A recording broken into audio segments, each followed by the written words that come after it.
語るシリーズの5回目です。この動画はドローンや地上からの映像を背景にして私が今お伝えしたいことを自由にお話しする週になります。この週以外は基本的に私なりの世界観で静かな風景や空撮映像をお届けしています。さあ始めましょう。前回は2月最終日の月曜日、いきなり後頭部をバットで殴られたような衝撃に襲われたあの日のお話をしました。くも膜下出血、14時間に及ぶバイパス手術の末、サンズの川のカウントダウンから私は何とか生還しました。前回お伝えした重要なポイントを振り返ります。血圧管理を甘く見てはいけないこと、破裂の前に警告頭痛というサインがあること、高度医療が可能な近隣の病院を把握しておくこと、親戚や知人に医療関係者がいるならそれを医師に伝えておくこと、プロ同士の連携につながります。冬の月曜日の早朝は最もリスクが高いこと、そしてサンズの川は実在し、そこは言葉にできないほど多幸感に満ちた場所だったこと。今回はその夢のような世界から戻ってきた後の過酷な現実のお話です。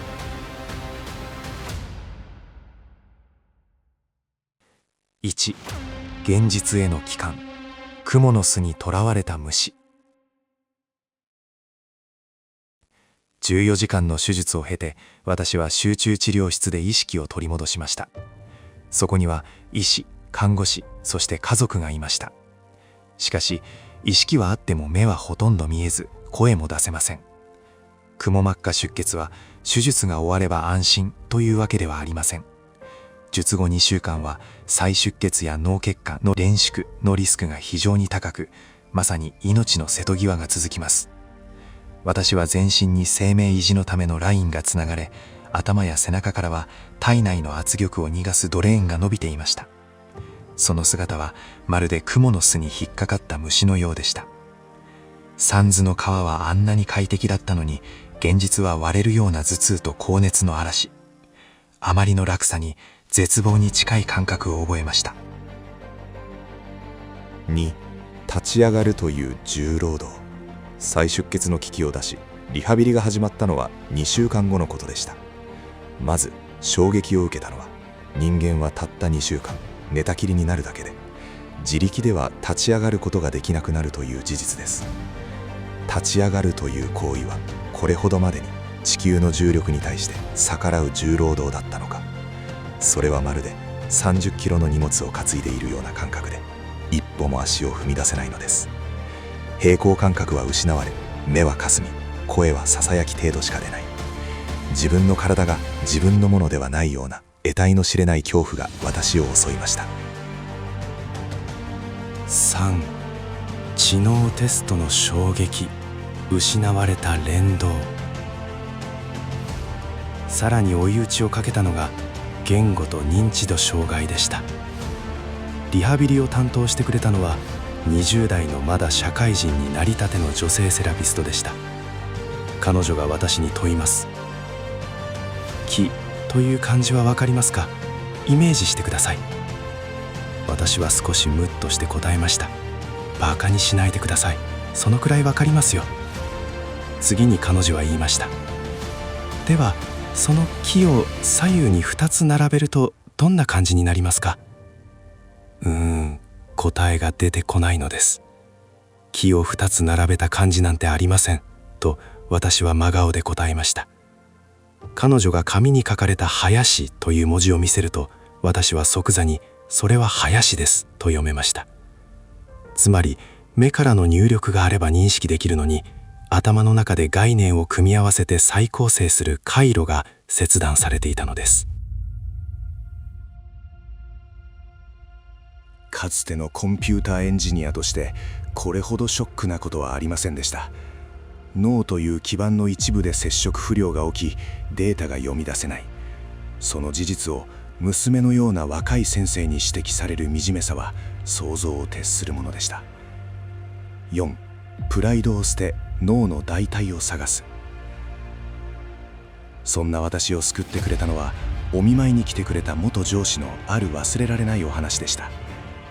かつてその上司のお母様が脳卒中で倒れた際、同じリハビリ室にある企業の社長さんが入院していたそうです。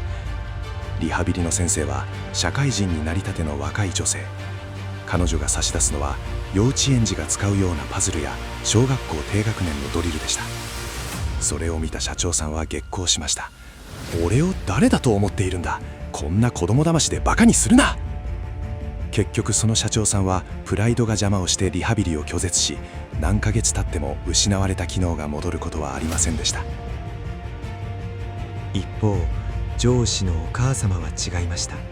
娘のような若い先生を心から信頼し、はい先生お願いしますと、どんなに簡単なパズルにも一生懸命に取り組んだのです。一歩一歩赤ん坊が歩みを覚えるように。その結果、お母様は着実に回復し、再び自分の足で自分の言葉で人生を取り戻していきました。私はこの話を聞いてハンマーで殴られたような衝撃を受けました。自分は元エンジニアだ、役員だというちっぽけなプライドにしがみついていたのではないか。私は決意しました。あの社長さんではなくお母様のようになろうと。娘のような若い先生を師と仰ぎ、彼女が国家試験で使った専門書まで借りて貪るように読みました。そこで私は脳の驚くべき真実を知ることになります。一度死滅した細胞は二度と元には戻りません。しかし損傷を免れた別の細胞たちが訓練によって失われた機能を代行し始めることがあるのです。それは発症から3ヶ月がピークであり、半年で窓が閉じてしまう、いわば神様がくれた期限付きのプレゼントのような期間なのです。私はあのお母様がつないでくれた希望を信じて、リハビリという名の人生最大の再起動、リブートを開始しました。5、1000キロのランニングと1000冊の読書。そこから私のリハビリは訓練ではなく執念に変わりました。幼稚園児のようなパズルから始め、小学生のドリル、認知症予防の問題集、あらゆる書物を読み漁りました。さらに脳のリハビリには身体運動が不可欠です。渋谷のスクランブル交差点を歩くとき、人間は無意識に周囲の数千の情報を処理し、速度や目線を予測しています。それは高度な演算プログラムと同じです。私は電車に乗って窓の外の景色を目で追う訓練、混雑した駅のホームでの歩行、不整地でのランニングを繰り返しました。1年間で合計 1000km を走り、1000冊の本とドリルをこなしました。その結果、今私は再びフルマラソンに出場できるまでになりました。当時の私を知る人は、目も見えず声も出ず、林という漢字すらイメージできなかった私を今の姿から想像することはできないでしょう。6、終わりに。皆さんに伝えたいことは一つだけです。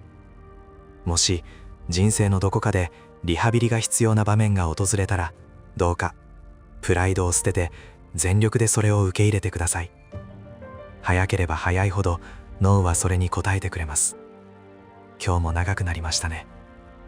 後編なので最後まで話そうと思ったのですがダメでした。次回を完結編ということにさせてください。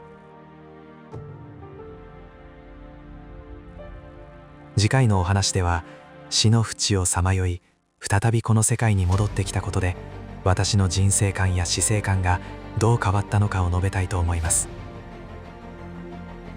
ここまでお聞きいただきありがとうございました。チャンネル登録をしていただけると次の動画も見つけやすくなります。